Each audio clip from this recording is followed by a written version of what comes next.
নবম ও দশম শ্রেণীর সুপ্রিয় শিক্ষার্থীরা, স্বাগত জানাচ্ছি ভূগোল ও পরিবেশ ক্লাসে। বিশেষ করে যারা অষ্টম শ্রেণী থেকে নবম শ্রেণীতে এসছো উত্তীর্ণ হয়েছো, যারা মানবিক বিভাগ নিয়েছো, তাদের জন্য এই সাবজেক্ট পড়াচ্ছি আমি নাইলা আক্তার, বাংলাদেশের বিশ্ব পরিচয়, আগ্রাবাদ সরকারি কলোনি উচ্চ বিদ্যালয়, চট্টগ্রাম। গত ক্লাসে আমরা ভূগোল কী বিষয় নিয়ে আলোচনা করে, অর্থাৎ প্রথম অধ্যায়ে আমাদের কী কী আলোচ্য বিষয় থাকবে সেগুলো নিয়ে একটু আলোচনা করেছিলাম। দ্বিতীয় ক্লাসে আজকে পরিবেশের ধারণা এবং ভূগোলের শাখা নিয়ে আমরা আলোচনা করব। পরিবেশের ধারণা, এনভায়রনমেন্ট, কনসেপ্ট অফ এনভায়রনমেন্ট। পরিবেশটা কি?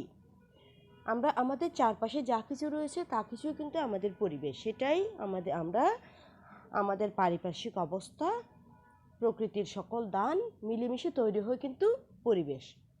যেমন আমাদের চারপাশে নদী, নালা, সাগর, মহাসাগর, পাহাড় পর্বত, বন জঙ্গল, ঘর বাড়ি, রাস্তাঘাট, উদ্ভিদ, প্রাণী, মাটি, বায়ু প্রভৃতি নিয়েই পরিবেশ গড়ে ওঠে। কোনো জীবের চারপাশের সকল জীব ও জড় উপাদানের সর্বসমেত প্রভাব ও সংগঠিত ঘটনাই হলো ওই জীবের পরিবেশ। তাহলে আমাদের চারপাশে জীব এবং জড় যে সমস্ত উপাদান রয়েছে সব কিছুর সমষ্টি হলো পরিবেশ। পরিবেশ বিজ্ঞানী আর্মসের মতে জীব সম্প্রদায়ের পারিপার্শ্বিক, জৈব ও প্রাকৃতিক অবস্থাকে পরিবেশ বলে। জৈব এবং প্রাকৃতিক অবস্থাকে পরিবেশ বলে। পার্ক সিসি বলেছেন, পরিবেশ বলতে স্থান ও কালের কোনো নির্দিষ্ট বিন্দুতে মানুষকে ঘিরে থাকা সকল অবস্থার যোগফলকে বোঝায়। প্রিয় শিক্ষার্থীরা, বিভিন্ন রাষ্ট্রবিজ্ঞানীর বা পরিবেশ বিজ্ঞানীর এই সমস্ত সংজ্ঞাগুলো মনে রাখবে। স্থান ও কালের পরিবর্তনের সঙ্গে পরিবেশেরও পরিবর্তন হয়। যুগ যুগ ধরে সমাজ পরিবর্তন হচ্ছে, আমাদের জীবনযাত্রা পরিবর্তন হচ্ছে, পরিবেশ পরিবর্তন হচ্ছে। শুরুতে মাটি, পানি, বায়ু, উদ্ভিদ ও প্রাণী নিয়েছিল মানুষের পরিবেশ। পরবর্তীকালে এর সঙ্গে যোগ হয়েছে মানুষের সামাজিক, অর্থনৈতিক, সাংস্কৃতিক এবং রাজনৈতিক কার্যাবলী। ফলে সৃষ্টি হয়েছে এক নতুন ধরনের পরিবেশ।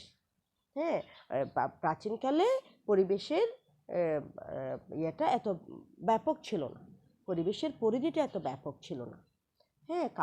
কালক্রমে পরিবেশে মানুষের জীবনযাত্রার পরিবর্তনের সাথে সাথে, সমাজ পরিবর্তনের সাথে সাথে নতুন ধরনের পরিবেশ তৈরি হয়েছে।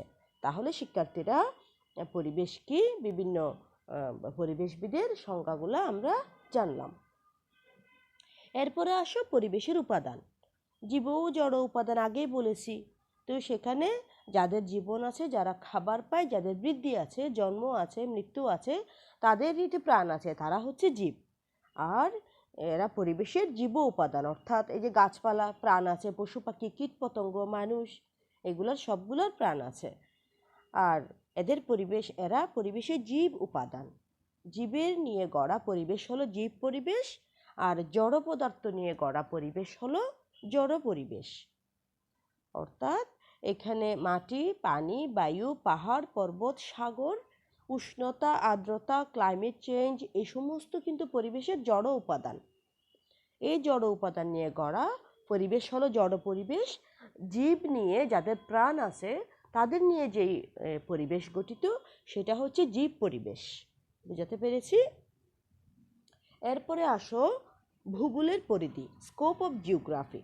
অর্থাৎ জিওগ্রাফিতে আমাদের কী কী আলোচ্য বিষয় থাকবে, কী কী শাখা থাকবে, কী কী বিষয়গুলো নিয়ে জিওগ্রাফি মূলত ডিসকাস করে। এখানে প্রাকৃতিক ভূগোল এবং মানব ভূগোল, দুই ধরনের ভূগোল রয়েছে। প্রাকৃতিক ভূগোলেরও বিভিন্ন শাখা রয়েছে, জীবভূগোল, জলবায়ুবিদ্যা, ভূমিরূপবিদ্যা, মৃত্তিকা ভূগোল, সামাজিক ভূগোল, দুর্যোগ ব্যবস্থাপনা। এই সমস্ত বিষয়গুলো প্রাকৃতিক ভূগোলের মধ্যে পড়ছে।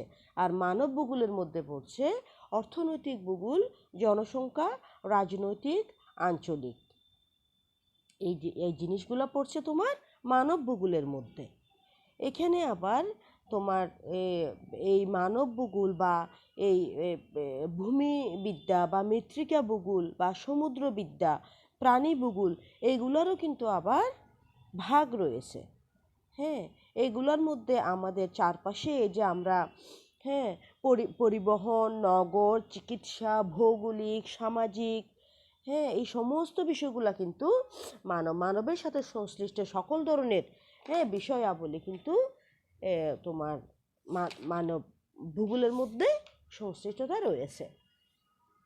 তাহলে প্রাকৃতিক ভূগোলের মধ্যে ভূমিরূপবিদ্যা, জলবায়ু, জীবভূগোল, মৃত্তিকা ভূগোল, সমুদ্রবিদ্যা, এই 5টি বিষয় বেসিক্যালি প্রাকৃতিক ভূগোল ডিসকাস করে।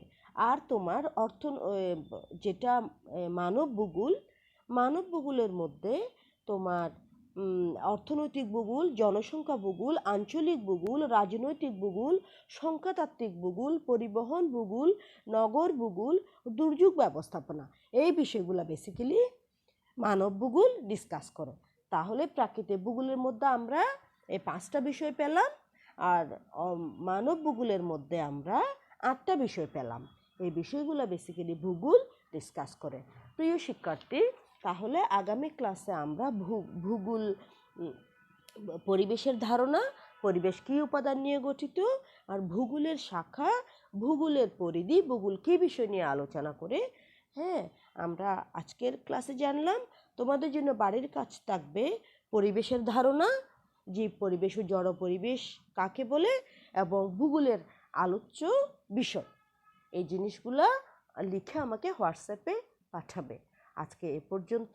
প্রিয় শিক্ষার্থী, লেখাপড়া মনোযোগ দিয়ে পড়বে, রেগুলার ক্লাসে মনোযোগ দিবে, স্বাস্থ্যবিধি মেনে চলবে, সুস্থ থাকবে, ভালো থাকবে। আল্লাহ হাফেজ।